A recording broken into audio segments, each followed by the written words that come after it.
बिस्मिल्लाहिर्रहमानिर्रहीम। तमाम सुनने और देखने वालों को अस्सलाम वालेकुम। आप देख रहे हैं रोहेल वॉइस चैनल। इब्लिस के वालिद का नाम जलीफा था। उसके बाप का चेहरा बब्बर शेर जैसा था। वो निहायत कद्दावर और बहादुर था। उसका लक़ब शाशीन था। उसकी कौम इसे शाशीन के नाम से मुखातब करती थी, जिसके मानी दिल दहला देने के हैं। शाशीन की तमाम कौम पर धाक बैठी हुई थी और कौम का बच्चा बच्चा शाशीन का एहतराम करता था, क्योंकि उसने जिन्नात की बेतहाशा कौमें मुख्तलिफ फतूहात से अपनी सैर की थी। इब्लिस लईन की वालदा का नाम तबलीस था और उसकी वालदा का चेहरा भेड़िए की मादा की तरह था और उसका लक़ब सिबी था। वो भी अपने शौहर की तरह निहायत दलेर और ताकतवर थी। उसने भी अपनी खावंद के हमरा बेतहाशा जंगें जीती थी। इस हद तक बहादुर थी कि सारी कौम जिन्नात के बच्चे बच्चे की ज़बान पर था कि तबलीस के होते हुए दुनिया की कोई ताकत हमें ज़ैर नहीं कर सकती। जिन्नात कौम की सरकशी जब हद से बढ़ गई, जब झगड़े फसाद से जमीन लरज उठी, तो आसमानों से फरिश्तों को हुक्म आ गया कि जाओ और इस सरकश जिन्नात को मार फेंको। बकौल इब्लिस के कि मेरी माँ तबलीस ने फरिश्तों के साथ जंग करते हुए बहादुरी के वो जोहर दिखाए कि देखने वाले अश कर उठे।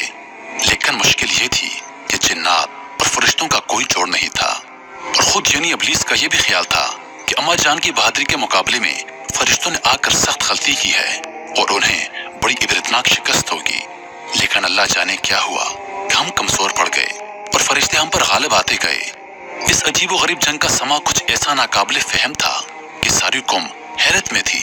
फरिश्तों का वार हम पर खूब पड़ रहा था, लेकिन हमारा वार कुछ ऐसा बुज़दिलाना पड़ रहा था कि हमें खुद हैरत होती थी। कौम जिन्नात का जो बच्चा बच्चा मेरी माँ और मेरी बाप की बहादुरी के गुण गाता था, आज उन्हीं को फरिश्ते दर्दनाक तरीकों से मार रहे थे।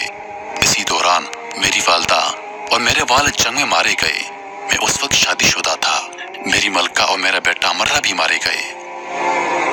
चूंकि इब्लिस के वालिद का चेहरा बब्बर शेर की तरह और वालदा का चेहरा भेड़िए की तरह था, लिहाजा इल्म क़ियाफ़ा की रूह से इब्लिस में दोनों खुसूसियात मौजूद हैं, यानी वो खुददार सरकश और मक्कार है और साथ ही निहायत खुदगर्ज़ फरेबी और धोखेबाज भी है।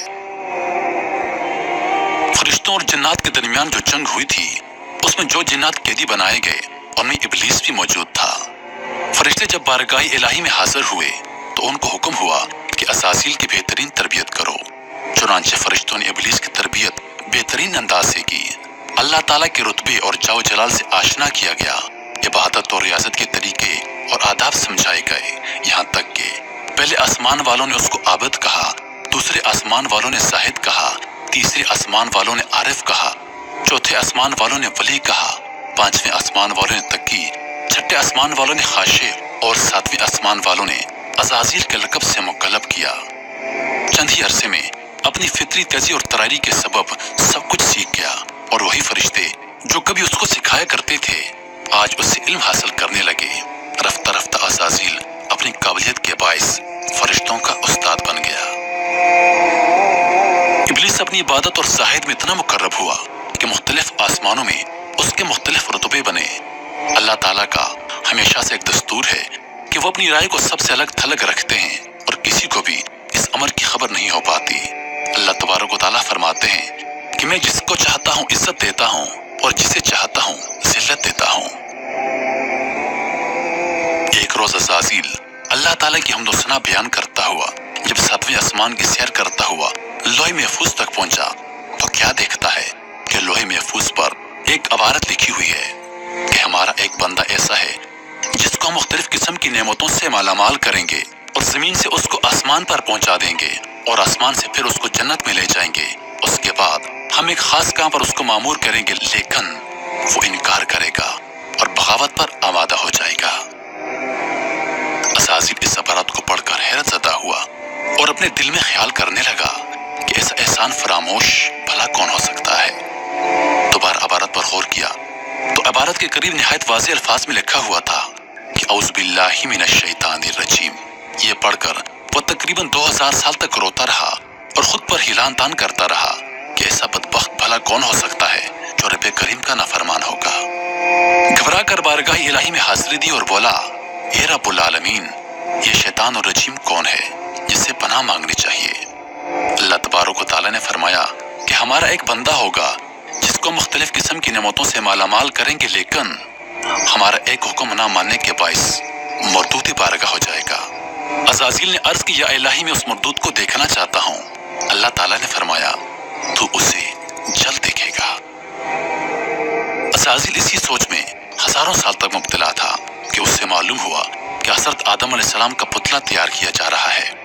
اس پتلے کا سر مکہ معظمہ کی خاک، گردن بیت المقدس کی مٹی، سینہ عدن کی خاک سے اور پشت و شکم ہندوستان کی سرزمین کی مٹی سے، ہاتھ مشرق کی خاک اور پیر مغرب کی زمین سے تیار ہوں گے، اور باقی گوشت پوست وغیرہ تمام زمین کی مجموعی خاک سے بنیں گے، اور اس کے علاوہ اس میں آگ، پانی اور ہوا کو بھی شامل کیا جائے گا۔ مختلف جگہوں کی مٹی شامل کرنے کی حکمت یہ ہے کہ اس پتلی کی نسل مختلف شکلوں میں نمودار ہو سکے گی، اور عناصر کو شامل کرنے کی حکمت یہ ہے کہ اس پتلی کی نسل 4 طبائع کا حسین امتزاج ہوگی۔ پیارے دوستو، اس ویڈیو کا دوسرا حصہ دیکھنے کے لیے ہمارے چینل کو دیکھتے رہیے، اور مزید ویڈیوز دیکھنے کے لیے ہمارے چینل کو سبسکرائب کریں، اور دن کی تازہ ترین اپڈیٹس کے لیے چینل پر موجود گھنٹی کے بٹن کو دبا دیں تاکہ ہماری ویڈیوز سب سے پہلے آپ تک پہنچیں۔ اپنی دعا میں یاد رکھیے گا، زندگی